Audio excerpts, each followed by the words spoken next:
Gemini, welcome back po dito sa aking channel. So, tingnan natin kung ano yung mensahe para sa'yo ngayong September 6 to September 12. Keep in mind po na ito ay general reading lamang, so hindi lahat ay makaka-relate, so be open-minded. Sa mga hindi pa po nakasubscribe dito sa ating channel, please subscribe na po kayo. And pahit na din po ng bell button para lagi kayong updated every time na meron tayong uploads. At sa mga nais pong mag-avail ng ating private readings, ng ating rituals, ng ating Tiars Bracelet, Tiars EEA, at ang ating Tiars Afero Manifesto. Yan. Message lang po kayo directly dyan sa link na nasa comment section para ma-direct kayo doon sa ating page at ma-replyan ko po kayo at may send ko sa inyo yung buong details. Tignan natin pagdating sa love energy. Kamusta ba this week? We have keys on a ring. Meron tayo ditong lightning. Meron tayo ditong stabbed in the back. So, confirm. Kung meron kayong duda, kung pinaglalaruan lang ba kayo ng taong nakakausap ninyo, 'di ba? Or ng person po ninyo, kung meron bang iba, may nalilink ba sa person mo?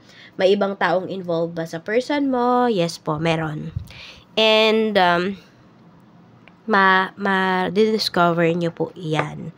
Kayo mismo. Yung makakahuli sa ginagawa ng person mo.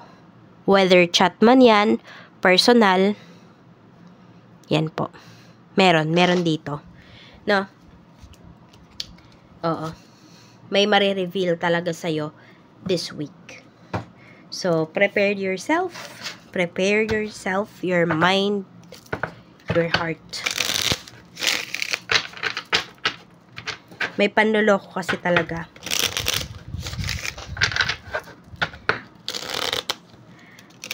Meron naman dito, hindi maraming involved eh. Pwedeng isang beses lang ton mangyayari. Pero makukuhanan mo kasi ng ebidensya.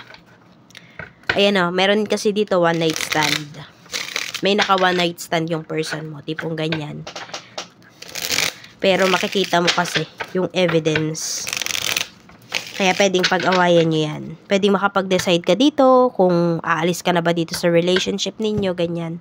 Kasi marami naman dito, Gemini, hindi naman kayo martir.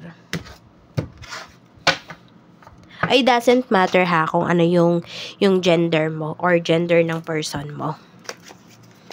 Sa friends naman, we have the world.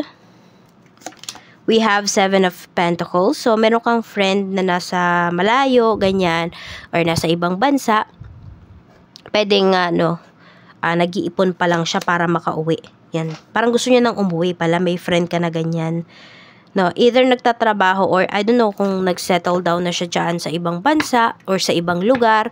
Pero gusto niyang bumalik dyan sa hometown ninyo. Tipong ganon. Pwedeng meron ng gustong mag-for good. Kaya lang nag-iipon pa. So, basta parang yun yung sentiment ng friend mo na to, na mas okay pa rin sa Pinas. Mas okay sa Pinas kung merong trabaho, 'di ba? Kung kumikita ka. Ayan. Pero siguro nga, nag-iipon na talaga siya at meron siyang backup plan. You know? Kaya gusto niya nang umuwi. Pwede rin na hindi maganda yung sitwasyon niya doon. Kaya, yan. Marami kang maipapayo sa kanya. Or pwede rin, makikinig ka lang this week. Basta parang every time na mag-uusap kayo nitong friend mo, Gemini, yun yung lagi niyang sentimiento. Yun yung lagi niyang sinasabi.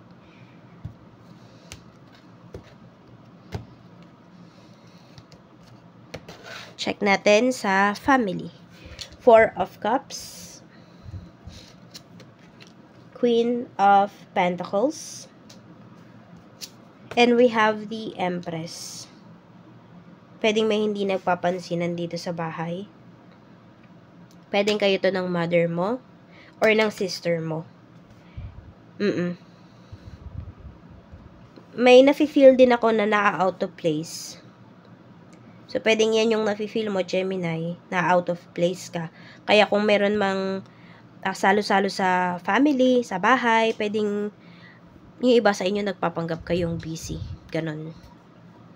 I don't know kung ano yung naranasan mo, pero parang umiiwas kasi. we have Page of Wands. Or meron dito, kung meron na kayong anak parehas ng kapatid mo, pwedeng nafe-feel mo na mas paborito yung apo sa kanya. Yung may ganon, oo. So, pagdating naman ito sa travel, Page of Wands, Page of Pentacles, and Three of Swords. Ito parang excited ka dito sa travel na to, tapos hindi siya natuloy.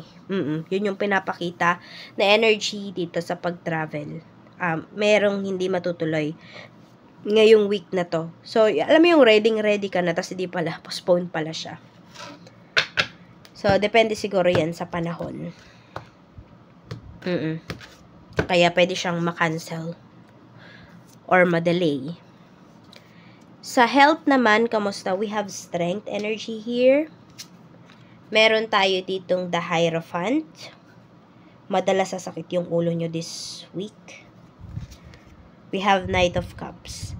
Yung iba sa inyo, iinuman mo, ikaw, Gemini, some of you Gemini, iinuman nyo lang to ng painkillers, ng paracetamol, gano'n yung nakikita ko rito. Oo, masakit yung ulo nyo, pero parang hindi nyo siya masyadong iniintindi. Some of you, medyo, po ito ha, pwedeng, paulit-ulit nangyayari. Pa-check up na po kayo, baka meron kayong problem sa mata, or mas worse pa. Pwede. Kaya pa-check up nyo po ha, hindi ako doktor. So, yun lang yung nakikita ko na energy dito, kaya, lang to sa inyo, guidance lang to sa inyo ni universe, no? Kaya, wala namang masama kung magpapa-check up kayo. Lalo na kung paulit-ulit talaga yung nararamdaman po ninyo. And pwedeng patindi ng patindi yung sakit ng ulo na nafe-feel po ninyo. Tignan natin sa kaperahan naman. We have Two of Swords. We have Ace of Swords. At meron tayo ditong Seven of Swords. May magaling dito na lalapit sa'yo. So, pwedeng magkikwento, okay, huwag kayong magpadala sa kwento ha, kasi baka kayo yung mahirapan dito. Meron kasi dito pagtataguan lang kayo. Ayan o, pagtataguan ka lang Gemini, nung tao na to, pagka pinahiram mo siya. Ayan o, nagdadalawang isip ka na nga dito eh. No, kaya tumanggi ka na lang. Kesa, hindi ka tatanggi, ipupush mo kung ano yung sinasabi ng tao na to, ikaw yung mahihirapan sa huli. Baka di mo na siya mahagilap. We have naman, ayan po. So, ingat talaga kayo dahil prone kayo ngayon sa may scam kayo. Yan. No, doesn't matter kung gaano kalaki or kaliit yung pera na may scam sa inyo. Pero, yun nga, sinasabi dito, pwedeng hindi na talaga yun babalik. Kaya, follow your intuition. So, work mo naman, we have 8 of Pentacles, 7 of Wands, and we have 7 of Cups. Talagang, ayaw nyong magpatinag pagdating dito sa trabaho. So, super busy po kayo ngayon, Gemini. Yan. Ang dami mong goals. Or siguro, I don't know, ang dami mong goals or ang dami mong dapat tapusin pagdating dito sa work. Parang wala ka talagang pahinga. Yun yung pinapakita. Meron kayong hinahabol na dito, na goals. More on personal goals yung nakikita ko rito. Kaya din siguro tinatapos nyo na yung inyong work. Or sobrang busy ninyo this week. Check naman natin pagdating sa iyong business. Kung may business ka, we have King of Swords. Meron tayong 4 of Pentacles. And we have 8 of Wands. So, ayan, pinag-iisipan yung mabuti kung maglalabas kayo ng pera dito. Or sabi natin ng puhunan, diba? Pagdating dito sa inyong negosyo. Na medyo nahihirapan kayo. Siguro may nafe-feel ka kasi na there's something wrong eh. Pagdating doon sa ino-offer sa'yo. Kaya ganyan, nahihirapan ka. 4 of Wands. Okay. Okay naman na siguro kayo. Parang ganon. Yun yung naiisip mo. Okay na muna tong negosyo ko. Okay na muna tong mga products ko. Hindi muna ako magdadagdag. So, nandun yung nagiging matalino lang din talaga kayo rito. Kasi, di ba, kapag sinobrahan nyo yung nasa plate ninyo, baka hindi nyo naman talaga maayos lahat, di ba? Hindi nyo makover lahat.